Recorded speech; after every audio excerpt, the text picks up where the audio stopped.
Well, welcome back to Doggone RV'N. Don't bump the tripod, girls. Okay. I just wanted to give you guys a quick update and not blabber so much like I did my others. I talked to my doctor. He didn't tell me much. He doesn't have time to talk to you. He just agreed that the cancer is all in the pelvis area. Where they looked up here in the chest, ain't none. What they thought was cancer was just sugar in my lymph nodes that sucked up all the radioactive juice they pump into you before they put you in the machine. So, as usual, they never look where they're supposed to look in the first place. I went through this after I had my prostate taken out. My right leg swelled up. They thought I had edema, or whatever that is, where your body just swells up from water. And they were looking all over my body for like a blood clot or something. And I'm telling them, what are you doing that for? Look where the operation was. That's where the damage is. And after all these damn machines they put me through and me complaining, they finally looked where they should have in the first place. And what did they find? They found the problem. Sometimes I think the patients are smarter than the doctors as far as common sense. So, anyway, the doctor told me that they're going to get me some new pills to take. And when those pills come, I can stop taking the little pills that they started me on. And then the shots I'm going to get these shots in the stomach every 3 months. And then every month I have to go in and get my blood drawn. And they're going to test my blood for A, B, C, D, and E.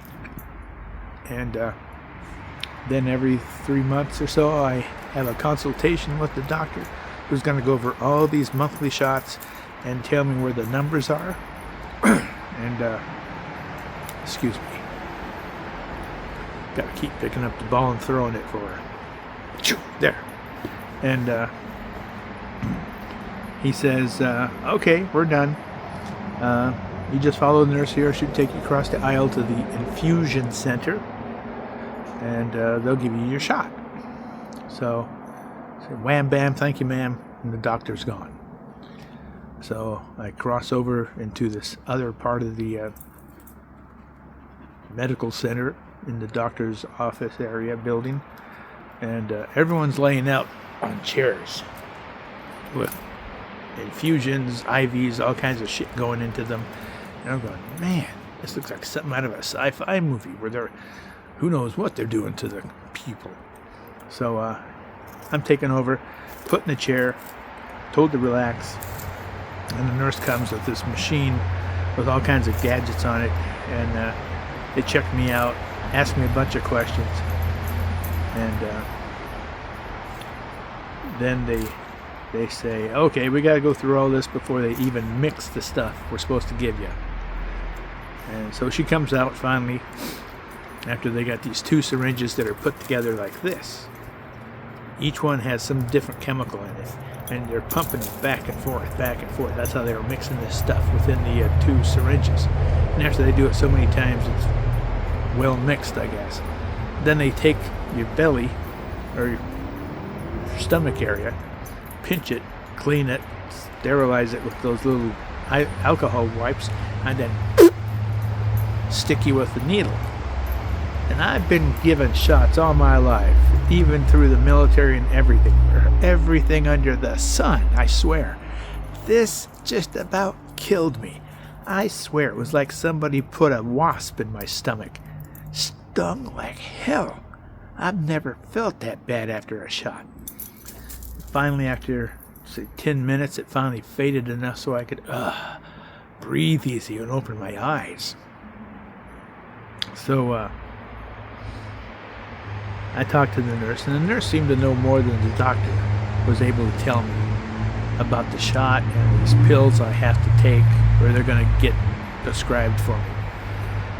So after I recovered from that shot, they had printed out on paper a calendar that showed me for the next 3 or 4 months all my doctor appointments, my blood draw appointments, my shot appointments, all these things I have to start doing now.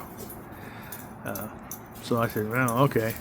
So she said, well, you're going to be getting calls from 2 different departments from the hospital facility here, and they'll tell you a whole lot more about your medications you're going to be taking and how it all works. So I said, okay.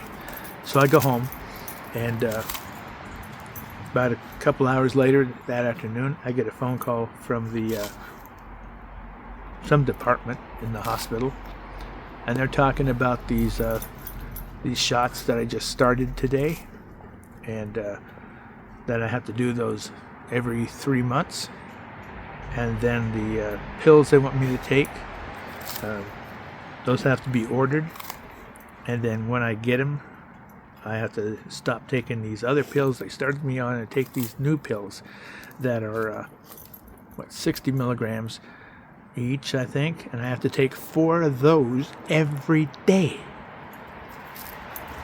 And I'm going, well, okay, I hate taking pills, but it's gonna work and do something good.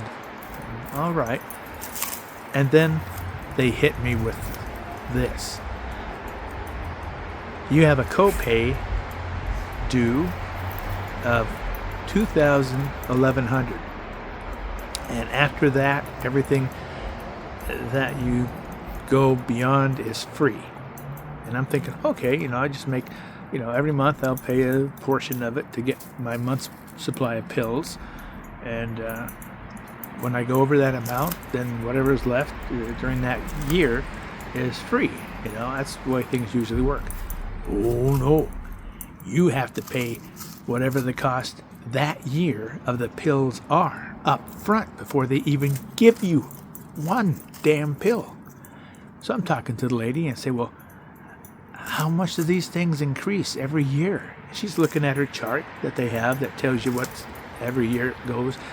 I said, well, every year, according to the chart so far, the cost of these pills goes up $100 to $300 more a year for the exact same thing. And I'm going, goddamn vampires. That's what they are. So I said, this is ridiculous, What happens if I don't take the darn pills and just do the shots? Is the shots going to be enough? I said, oh, I don't think so. We would like you to take the pills too, to get the full effect that they're expecting this all to have on my body. So I said, well, no, I just can't reach in my pocket and pull out $1,100 just in a blink of an eye just to get the damn pills started. And she said, well, I'll contact you with the financial office here in the hospital, or whatever they are, and they'll call you and you guys can work something out maybe. I said, oh, okay. So I hung up, and about 3 hours later, another phone call from the hospital operations comes, and this is the financial department, and they're telling me, well, they're asking me, well, how much was my tax return this last year? And I say, I don't make that much. I'm retired, set income now. And I said, well, how much do you have to make? Or what's the limit on this? I said, oh, 80,000. 80,000? I ain't made that maybe once in my life, So I know right now I qualify for whatever this hardship program is. And there's 2 programs. One's from the manufacturer and one's from some other facility that, like they say on the all these TV ads, if you can't afford your medication, we can help you. We'll pay for it. And so anyway, I'm thinking, well, geez, maybe finally, I'm getting the break. I'm not the guy that's stuck in that gray area that's not poor enough to get it free and not rich enough to give a damn. So I said, yeah, send me the paperwork. So we're talking on the phone. She emails me the paperwork over the computer. I print it out and we go over it. It says, yeah, just sign here, do this, and then send it back to me. And it'll take about 2 weeks, probably 3, maybe 4, before we can give you an answer, whether we can get the pills for you for free instead of having to pay $2,000, $2,011, a full year's amount for, 4 months left this year? They don't break it down at all. Even if it was December, I'd have to pay $2,011 for the whole year, even though I only use it once, one a month. So, talk about getting screwed. So anyway, I got the paperwork. I got to fill it out and then email it, fax it, something like that back to her. And then she'll put it in the process. And hopefully I'll know something within, say, 3 weeks to a month, whether I qualify, which I should, because I'm way below their maximum income. I'm just breathing easier now because at least I've been given some hope about how to maneuver through this medical financial nightmare. But I still got all these plans put together, stapled together, like I said before, depending on whether it's a day trip, 3-day trip, 2-week trip, to pick and choose which one I want to do and make the calls, set it up, and then get the hell out of Dodge, as they say, to start enjoying my RV and take my dogs out and enjoy them out there in nature. So, that's all you can do, put it out of your mind and just hope for the best. Okay, I guess that's it. I'm going to go play with the dogs and relax. I gotta do that paperwork tomorrow after I've got some sleep and a clear mind, and send that in, and then just enjoy my time with my girls. So, thanks a lot, everybody. Thanks a lot for sticking in there with me. And sooner or later, we're going to get out. We're going to start doing things. Believe me, I'm not letting this shit chain me to home. No way. I might have to do my blood test every month, get shot every 3 months, see the doctor every 3 months, and who knows whatever other things they might add to it. I'm still going to find gaps that I can get out for 2 weeks or 3 weeks, or someplace where I can just drive back into town, get my blood taken out, and get back out to the campsite, whatever part of the state or area I'm in. So, I'm not going to let this dictate my life. No. So, take care, God bless, and be safe.